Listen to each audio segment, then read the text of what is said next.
Welcome back to Midday. Brody White of Chop and Block joins us. How are you? Very well, thank you. I'm so happy you're here. This looks amazing. Happy to be here. I know. What are you going to do today for us with all these different cuts of steak? We're going to learn how to cook one? Yeah, we're going to learn how to cook one, and then we're going to talk about kind of selecting your beef in a time where beef is getting more expensive yeah. and less economical. But beef is still an option for everybody, so that's what I want to drill home here. You don't need to go buy the most expensive cut to still have a good piece of steak. Exactly. Ribeyes are expensive. Tenderloin's expensive. We know that. But those are Saturday steaks or special occasion steaks. So let's talk about a few of these things to get us through the week. Yeah. But first of all, we're going to talk about the tri-tip. The tri-tip is from the sirloin. It's the hind quarter of beef. A great grilling cut. So we're going to pretend we have a barbecue here, but we're going to do it in a cast iron frying pan. So as we do with all steaks, when we grill a steak, is we want to start from room temperature. Okay. And we want to make sure that the surface is dry. So that we get a nice sear on it. Okay. And it's not cold in the center, so the heat will travel to the center evenly and easier. Okay. So that's the reason why we always hear that steaks should be room temperature before we start cooking with them. All meat, really, roasts or steaks. Room temperature is the best. Otherwise, you're not going to get the even cooking into the middle of the meat. All right. Exactly. Good idea. So we want to use coarse salt at the beginning. Get it on there. Get a nice crust on it. Use your fingers. Both sides.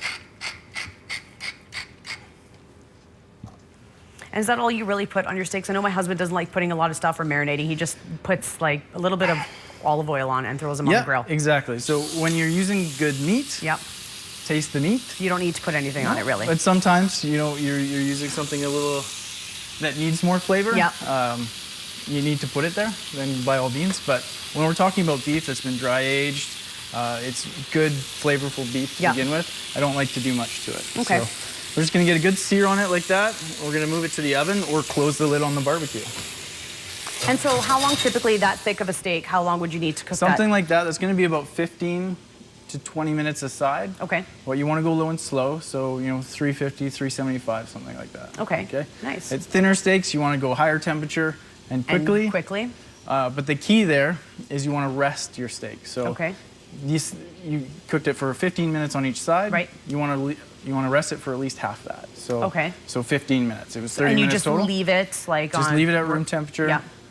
Let it cook through on its own, and then you want to reheat it for another 5 or 10 minutes, whatever it takes. I didn't know that. And so why are you doing that? Just so that it doesn't get totally cooked all the way through? Exactly, and because the heat needs to travel slowly to the inside. You don't want to kind of hammer it in there and then it gets tough. Exactly, and it's a better way for the juices not to kind of boil out and steam out of the meat and dry up the meat. They stay inside. It's like a roast too, right? Is that the way tell you to cook a roast and then take it out and let it sit tarped kind of for another 20 minutes? Yes, I don't cover the roast when I take it out because the covering, when you rest it, creates steam and keeps cooking it. Yeah, it keeps cooking it, and that's going to ruin the crust that you worked so hard to get. Oh, does it? Because it makes it softer again. Yeah, you want that crispy kind of. So it's not necessary to have it roasted and tented. Don't tent it or cover it. Just plan on putting it back in the oven at maybe a really high heat to get that crust going again. Nice, right on. Okay. Now we're going to talk about a few of the pieces of meat that I brought today. Again, we're talking about economical cuts, so you're not going to see ribeyes, tenderloins, strip loins, or top sirloin here. These are grilling cuts with the exception of these two guys. But they're grilling cuts for the most part, so they're great for summer, great for the barbecue. Nice. And so that's the chunk flat? Is that what that's called? Okay, yeah, I should have written them on the back. That's okay. Don't worry. I'm trying to read them. I can read backwards a bit. We'll start down here. I think a lot of people are familiar with a flank steak. That's one that you might want to marinate because it's quite coarse-grained and it breaks down that texture a little bit because it can be tough. Okay. So that might be a marinating steak. Marrow bone, not a steak, but I'm heating some up right now, and you're gonna love it. So I just thought I'd add that in there. That's something good that you can throw in like your soups or your stews and all that sort of stuff to add flavor. Yes, you can make soups out of stews, but you can actually eat the marrow. Okay. Oh yeah, that's right. And when we're looking at these secondary cuts or butcher's cuts, a lot of them are a bit leaner. So it's nice to add that extra richness at the end. Nice. Okay. Chuck tender, a good roasting piece of meat, a grilling piece of meat. You could cut it up for stir fry or use it for kebabs. Okay. Chuck flat. This would be a braising or wet, moist heat cooking technique. So you want to braise it a little bit in some beer or wine, and then you would slice it before you eat it with a little bit of sauce. Okay. Skirt steak, a great grilling steak. Really quick to cook. You can tell it's quite thin. you might marinate that a little bit too. Are those kind of like the fast fry steaks almost that you can purchase? That's They're a bit like a fast fry steak, Yeah. but these are much more coarser grained, like a flank steak. So, Okay. And a lot more flavor. A lot of these muscles, they work really hard on the beef, so there's more flavor in them. Right, but they're a little tougher. So they're is a that little like a tougher. better stewing meat then? No, No?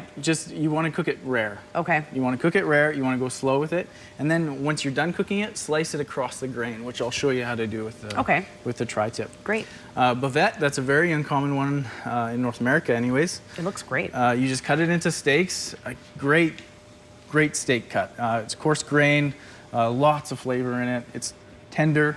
But harder to find, as you said here? Harder to find, yeah. And why is that? Like, what part of the beef is that? It's on the flank. It's Yeah. quite fatty. I think it's due to the popularity of hamburger in North America in general. We grind a lot of this stuff. Yeah. But I think it's kind of a shame because, Doesn't need to be ground. it doesn't need to Eat be it ground. the way it is. Yeah, exactly. And when we're in a situation with rising beef prices, Yeah. let's spread that beef out a little bit more. Exactly. Okay. Moving down, a hanger steak. There's only one of these on a beef. You can roast it, sear it. I eat it raw. I make beef tartare with it. It's delicious. Flat iron steak. I think maybe a lot of people have heard about that. Great in a cast iron frying pan or a barbecue. Maybe a little marinade on it. Spider steak. That's the only little piece that you get on each side of beef. So there's two of those. When it first comes off, it kind of looks like a little bit of a spider. Is it a thinner cut? It too is as very well? thin. Yeah? So it's a quick pan fry steak. But again, like these things would cost $3 or $4 in the store. Yeah, and you're still getting some good quality meat You're getting there. great beef. Yeah. It's hormone and antibiotic free. It's dry aged. It tastes delicious. Nice. And you're eating beef on Wednesday. Yeah. And this down here, I didn't get a label for it, but it's a beef shank. So it's a brazen cut. Yep. You want to sear it and then stew it off. You could put it in the slow cooker before you go to work. Nice. This right here would probably serve 6 people. Yeah. And it would cost you less than $20. So Right on. I think that's a great option for a dinner party. Lots of options for you to choose from. So don't say that beef's getting too expensive because he just gave you how many? Over almost a dozen here to choose from. We are going to come back with Brody in just a bit. We're going to check on that steak and we're going to try it out and we'll let you know how to get a hold of him. All the info is going to be on the screen for you there. And Spruce Goose, right? That's the website. Spruce Goose and Chop and Block, and it's sprucegoose.ca, or you can visit us on Facebook. Exactly. There you go. We will be back with Brody in just a bit and more Midday right after this. Welcome back to Midday. We're back with Brody White of the Chop and Block. So we've cooked up our steak, and I have a quick question for you before we get into it, because I noticed you were salting it a bit and a little bit of pepper as well. But my father-in-law always says don't put salt on your steak until after it's cooked. Yeah. So true, false? I think it's false, but yes, everybody does have Don't tell him that. a very strong opinion about these things. Okay. So I salt it right before I cook it. Right. Like I talked about leaving it at room temperature. Yep. Some people season it when they do that. Don't do that. Just leave it out at room temperature, and then before it hits the pan or the oven, salt it, rub it in there, and then it's gonna draw out a very small amount of moisture of the meat, but that's gonna caramelize on the surface and help form that crust. So maybe his point is that if you're putting it on too early, it is gonna draw out a lot of the moisture. It's not fully false, but it is. But when you're cooking it quickly and searing it, then it just stays on the exterior anyways. It's not going inside the meat and drying. Okay, all right. And then we're gonna slice it, and then we're gonna season it at the end too, so that the interior of the meat actually gets some seasoning. Okay, right on. So our steak is done. Our steak is done. I've turned it. I've rested it for half the amount of cooking time. And then I was talking about the marrow? bone marrow that we're gonna serve as well. So this is what it looks like when it's cooked. Not necessarily the most appetizing looking thing. But it does taste really good. So delicious. good. Yeah. And so how long did you cook this for? You just cooked it with a little bit of oil and some spices? Salt, pepper, and then I put a little bit of garlic and some thyme in there as well. And how long did you cook it for? It's about 15 minutes it took in a very hot oven. Yeah. I didn't get a ton out of this one, but that's okay. It's gonna be enough for you and I. All right.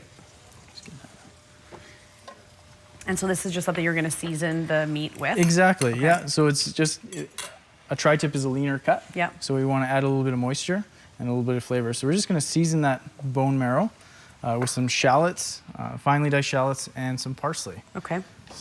Pepper and a little bit of salt. Yeah, I'll just leave that there. Kind of crush it up a little bit. All right. So you don't have big chunks of the marrow? Exactly. That's fine. Okay. I'm okay with it. So our meat's rested. We're gonna slice it. Always look for the grain of the meat for when you're slicing. Okay. So we can see that the grain here is going that way. Yep. Okay. I'm gonna slice it against the grain. Okay. And why are you doing it that way? So that if you had a long piece of, like that's when beef feels stringy. Right. Is when it's been cut wrong, so that you can feel the long pieces, grains of muscle. Okay. So you're cutting against the muscle, Yeah, really? so you want to cut those muscle fibers really short. Okay. Okay. All right. And that's especially true for these kind of cuts because you can see the grains. Some of them are a little tougher, Are yeah. more prominent, yeah. Nice. And so you've cooked it medium? Medium rare, yeah. That's awesome. And is that usually the way people want their meat cooked anyways? Medium I'd rare? say usually, Majority? yeah, majority, but I mean, everybody's got their preferences, right or wrong. Yeah. We won't tell you that. So you can head on over to sprucegoose.ca if you want more info, and head on over to Shop and Block, find Brody and the gang there, and you guys are more than happy to sit there and explain to people what kind of meat they're looking for, what kind of cuts they should be getting. Yeah, that's what we offer as a full-service butcher shop. Yeah. We offer cuts like this because we deal with carcass animals. We offer, instruction on how to cook the stuff. Yep. And I was a chef for 15 years before I did this, so So you kind of know what you're talking about. I've got some ideas about what to serve with the meat as well. Exactly. Okay. I'm going to let you dress that up. We're going to take a quick look at the weather. Tonight in the Caribou, it's going to be a cloudy day, cloudy night rather, with some clouds and rain until tomorrow, 17 degrees in the North Thompson. Rain there as well, and some showers tomorrow, 23 degrees for them. In the Nicola Valley, again, a cloudy day with some showers at 22. In the Shuswap, a sun cloud day, but with showers there as well at 22 degrees. And here in Kamloops, we will see those showers tomorrow as well at 25 degrees. You can get a hold of us online at CFJCTV.com. You can find us on Facebook and Twitter. Phone us or email midday@CFJCTV.com. All right, there it is. Looks absolutely gorgeous. I'll just serve you up a little bite here. Sure. Make sure you get some bone marrow on there. I guess I should ask you, okay, with bone marrow first.